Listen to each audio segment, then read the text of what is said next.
ಪಂಚಾಯಿತಿ ಚುನಾವಣೆಗೆ ಮುಹೂರ್ತ ಫಿಕ್ಸ್. ಮೊದಲು ನಡೆಯುತ್ತೆ ಗ್ರಾಮ ಪಂಚಾಯಿತಿ ಚುನಾವಣೆ.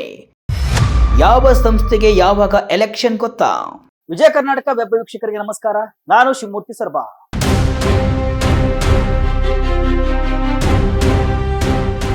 ರಾಜ್ಯದಲ್ಲಿ ಬಹಳ ದಿನಗಳಿಂದ ನೆನೆಗುದಿಗೆ ಬಿದ್ದಿದ್ದ ಸ್ಥಳೀಯ ಸಂಸ್ಥೆಗಳ ಚುನಾವಣೆಗೆ ಕೊನೆಗೂ ಮುಹೂರ್ತ ಕೂಡಿ ಬಂದಿದೆ.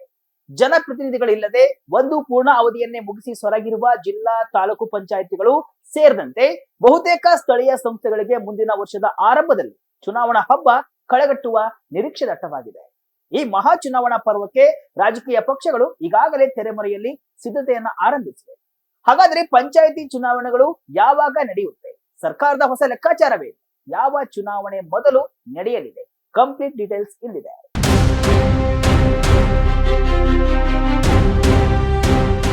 ಹೌದು, ಕಳೆದ 3 ವರ್ಷಗಳಿಂದ ನಾನಾ ನೆಪಗಳನ್ನ ಹೇಳಿ ಮುಂದೂಡಲ್ಪಡುತ್ತಿದ್ದಂತಹ ಸ್ಥಳೀಯ ಸಂಸ್ಥೆಗಳ ಚುನಾವಣೆಗೆ ಕೊನೆಗೂ ಕಾಲ ಕೂಡಿ ಬಂದಿದೆ.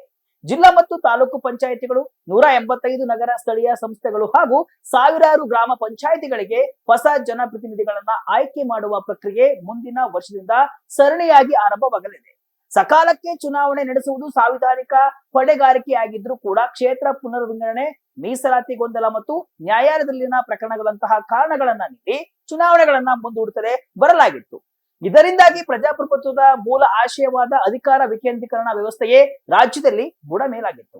ಆದ್ರೆ ಚುನಾವಣೆ ನಡೆಸದೆ 2026ರವರೆಗೆ ಮುಂದುವರೆದ್ರೆ ವಿಕೇಂದ್ರೀಕರಣ ವ್ಯವಸ್ಥೆಯನ್ನ ನಾಶ ಮಾಡಿದ ಅಪಕೀರ್ತಿಗೆ ಗುರಿಯಾಗಬೇಕಾಗುತ್ತೆ ಎಂಬ ಮಾತುಗಳು ಆಡಳಿತಾರೂಢ ಕಾಂಗ್ರೆಸ್ ಪಕ್ಷದೊಳಗೆಯೇ ಬಲವಾಗಿ ಕೇಳಿ ಬಂದಿದೆ. ಈ ಆಂತರಿಕ ಒತ್ತಡವೇ ಇದೀಗ ಸರ್ಕಾರವನ್ನ ಚುನಾವಣೆಯತ್ತ ಮುಖ ಮಾಡುವಂತೆ ಮಾಡಿದೆ. ಇದರ ಸುಳಿವನ್ನ ಅರಿತಂತಹ ಬಿಜೆಪಿ ಮತ್ತು ಜೆಡಿಎಸ್ ಪಕ್ಷಗಳು ಸಹ ತಮ್ಮ ಕಾರ್ಯಕರ್ತರನ್ನ ಹುರಿದುಂಬಿಸಿ ಚುನಾವಣೆಗಾಗಿ ಸಿದ್ಧತೆಯನ್ನ ಆರಂಭಿಸಿದೆ. ಮೊದಲ ಅಖಾಡ ಗ್ರಾಮ ಪಂಚಾಯಿತಿ. ಸರ್ಕಾರದ ಚುನಾವಣಾ ರಣತಂತ್ರದಲ್ಲಿ ಮೊದಲ ಆದ್ಯತೆ ಸಿಕ್ಕಿರುವುದು ಗ್ರಾಮ ಪಂಚಾಯಿತಿಗಳಿಗೆ. ರಾಜ್ಯದ ಸುಮಾರು 6,000 ಗ್ರಾಮ ಪಂಚಾಯಿತಿಗಳ ಪೈಕಿ ಬಹುತೇಕ ಗ್ರಾಮ ಪಂಚಾಯಿತಿಯ ಅವಧಿ ಇದೇ ಡಿಸೆಂಬರ್ಗೆ ಕೊನೆಗೊಳ್ಳಲಿದೆ.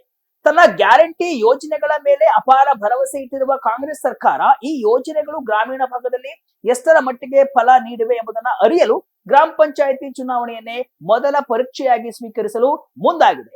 ಪಕ್ಷ ರಹಿತವಾಗಿ ನಡೆದರೂ ಈ ಚುನಾವಣೆಗಳ ಫಲಿತಾಂಶವು ಜನರ ನಾಡಿ ಮಿಡಿತವನ್ನ ಸ್ಪಷ್ಟವಾಗಿ ತೋರಿಸಲಿದೆ. ಹೀಗಾಗಿ ಸದ್ಯದಲ್ಲೇ ಚುನಾವಣಾ ಪ್ರಕ್ರಿಯೆ ಆರಂಭಗೊಂಡು ಜನವರಿ ವೇಳೆ ಗ್ರಾಮ ಪಂಚಾಯಿತಿಗಳಿಗೆ ಮತದಾನ ನಡೆಯುವ ಸಾಧ್ಯತೆ ಹೆಚ್ಚಿದೆ. ಗ್ರಾಮ ಪಂಚಾಯಿತಿ ಬಳಿಕ ಜಿಲ್ಲಾ ಪಂಚಾಯಿತಿ, ತಾಲೂಕ್ ಪಂಚಾಯಿತಿ ಸರದಿ.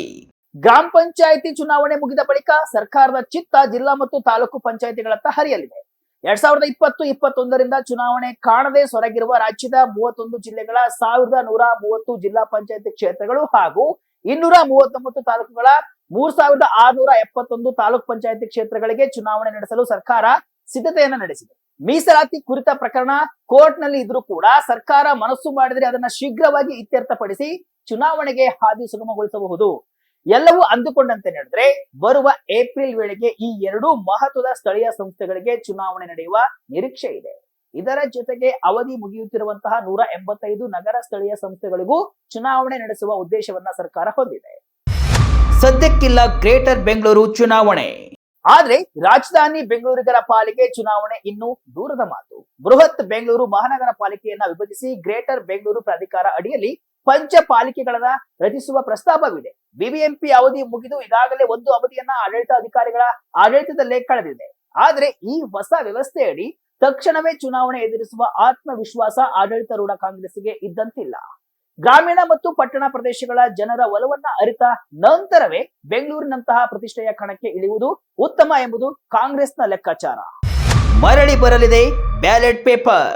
ಈ ಎಲ್ಲಾ ಚುನಾವಣೆಗಳಲ್ಲಿ ಮತ್ತೊಂದು ಮಹತ್ವದ ಬದಲಾವಣೆ ನಡೆಯಲಿದೆ. ವಿದ್ಯುನ್ಮಾನ ಮತಯಂತ್ರಗಳ ಅಂದ್ರೆ ಇವಿಎಂ ಬದಲು ಹಳೆಯ ಸಾಂಪ್ರದಾಯಿಕ ಮತಪತ್ರ ಅಂದ್ರೆ ಬ್ಯಾಲೆಟ್ ಪೇಪರ್ ವ್ಯವಸ್ಥೆಯನ್ನ ಮರಳಿ ಜಾರಿಗೆ ತರಲು ಸರ್ಕಾರ ನಿರ್ಧರಿಸಿದೆ. ಇದಕ್ಕಾಗಿ ಸುಗ್ರೀವಾಜ್ಞೆ ಹೊರಡಿಸುವ ಚಿಂತನೆಯಲ್ಲಿದ್ದ ಸರ್ಕಾರಕ್ಕೆ ರಾಜ್ಯ ಚುನಾವಣಾ ಆಯೋಗವೇ ಸ್ಪಷ್ಟನೆ ನೀಡಿದೆ.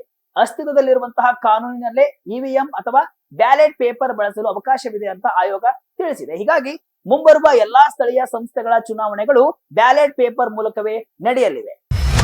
2016ರಲ್ಲಿ ಕೊನೆ ಬಾರಿ ನಡೆದಿದ್ದ ಚುನಾವಣೆ 2021ರಲ್ಲಿ ನಡೆಯಬೇಕಿದ್ದ ಎಲೆಕ್ಷನ್ ನಡೆದಿಲ್ಲ.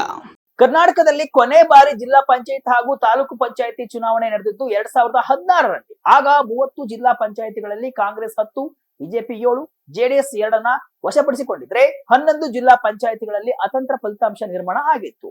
5 ವರ್ಷದ ಬಳಿಕ 2021ರಲ್ಲಿ ಮತ್ತೆ ಚುನಾವಣೆ ನಡೆಯಬೇಕಿತ್ತು. ಆದ್ರೆ ಅವಧಿ ಮುಗಿದು 4 ವರ್ಷವಾದರೂ ಕೂಡ ಎಲೆಕ್ಷನ್ ನಡೆದಿಲ್ಲ. ಇದಕ್ಕೆ ಮುಖ್ಯ ಕಾರಣ ಅಂದ್ರೆ ಕ್ಷೇತ್ರ ಪುನರ್ವಿಂಗಡಣೆ ಮತ್ತು ಮೀಸಲಾತಿ ಗೊಂದಲ. ಈ ಪ್ರಕ್ರಿಯೆಗಳನ್ನ ಮುಂದಿಟ್ಟುಕೊಂಡು ಚುನಾವಣೆಯನ್ನ ಸರ್ಕಾರಗಳು ಮುಂದೂಡುತ್ತಲೇ ಬಂದಿವೆ. 2021ರಿಂದ 2023ರವರೆಗೆ ಬಿಜೆಪಿ ಸರ್ಕಾರ ಇದ್ರೆ, ಕಾಂಗ್ರೆಸ್ ಸರ್ಕಾರ ಬಂದು 2 ವರ್ಷವಾದರೂ ಜಿಲ್ಲಾ ಪಂಚಾಯತಿ, ತಾಲೂಕು ಪಂಚಾಯತಿಗೆ ದಿಕ್ಕಿಲ್ಲ ದೆಸೆ ಇಲ್ಲದಂತಾಗಿತ್ತು. 2021ರಲ್ಲಿ ಜಾರಿಗೆ ತಂದ ಕರ್ನಾಟಕ ಗ್ರಾಮ ಸ್ವರಾಜ್ಯ ಮತ್ತು ಪಂಚಾಯತ್ ರಾಜ್ ಕಾಯ್ದೆಯು ಈ ವಿಳಂಬಕ್ಕೆ ಮತ್ತಷ್ಟು ಇಂಬು ನೀಡಿತು. 4 ವರ್ಷಗಳ ವಿಳಂಬಕ್ಕೆ ಪಕ್ಷಗಳೇ ಹೊಣೆ, ಅಧಿಕಾರ ವಿಕೇಂದ್ರೀಕರಣಕ್ಕೆ ಕಡಿವಾಣ. ಈ ಸುದೀರ್ಘ ವಿಳಂಬದ ಹಿಂದೆ ರಾಜಕೀಯ ಪಕ್ಷಗಳ ಇಚ್ಛಾಶಕ್ತಿಯ ಕೊರತೆಯೂ ಕೂಡ ಎದ್ದು ಕಾಣ್ತಾ ಇದೆ ಅಂತ ರಾಜಕೀಯ ವಿಶ್ಲೇಷಕರು ಹೇಳ್ತಾರೆ. ಕಾಂಗ್ರೆಸ್, ಬಿಜೆಪಿ, ಜೆಡಿಎಸ್ ಸೇರಿ ಯಾವುದೇ ಪಕ್ಷದ ಶಾಸಕರಿಗೂ ಈ ಚುನಾವಣೆಗಳು ಶೀಘ್ರವಾಗಿ ನಡೆಯುವುದು ಬೇಕಾಗಿರಲಿಲ್ಲ ಎಂಬುದು ಗುಟ್ಟಾಗಿ ಉಳಿದಿಲ್ಲ. ಇದಕ್ಕೆ ಕಾರಣ ಸ್ಪಷ್ಟ. ಸ್ಥಳೀಯ ಪ್ರತಿನಿಧಿಗಳು ಇಲ್ಲದಿದ್ರೆ ಕುಡಿಯುವ ನೀರು, ರಸ್ತೆ, ಚರಂಡಿ, ಕಸ ವಿಲೇವಾರಿಯಂತಹ ಸಣ್ಣ ಪುಟ್ಟ ಸಮಸ್ಯೆಗಳಿಗೂ ಜನರು ನೇರವಾಗಿ ಶಾಸಕರ ಬಳಿಯೇ ಬರಬೇಕಾಗುತ್ತೆ. ಇದರಿಂದ ಕ್ಷೇತ್ರದ ಮೇಲಿನ ಹಿಡಿತ, ಅನುದಾನದ ಬಳಕೆ ಮತ್ತು ಗುತ್ತಿಗೆ ಹಂಚಿಕೆಯಂತಹ ವಿಷಯಗಳಲ್ಲಿ ಶಾಸಕರದ್ದೇ ಪಾರುಪತ್ಯವಿರುತ್ತೆ.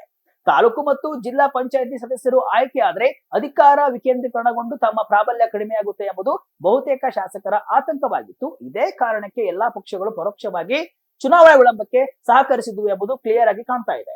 ಒಟ್ನಲ್ಲಿ ಸ್ಥಳೀಯ ಸಂಸ್ಥೆಗಳ ಚುನಾವಣೆಗಾಗಿ ಹಲವು ವರ್ಷಗಳ ಕಾಯುವಿಕೆಗೆ ತೆರೆ ಬೀಳುವ ಲಕ್ಷಣಗಳು ಗೋಚರಿಸ್ತಾ ಇವೆ. ಗ್ರಾಮ ಪಂಚಾಯಿತಿಯಿಂದ ಹಿಡಿದು ಜಿಲ್ಲಾ ಪಂಚಾಯಿತಿಯವರೆಗೆ ಸ್ಥಳೀಯ ಮಟ್ಟದಲ್ಲಿ ಮತ್ತೆ ಪ್ರಜಾಪ್ರಭುತ್ವದ ಬೇರುಗಳು ಚಿಗುರು ಒಡೆಯುವ ಕಾಲ ಸನ್ನಿಹಿತವಾಗಿದೆ.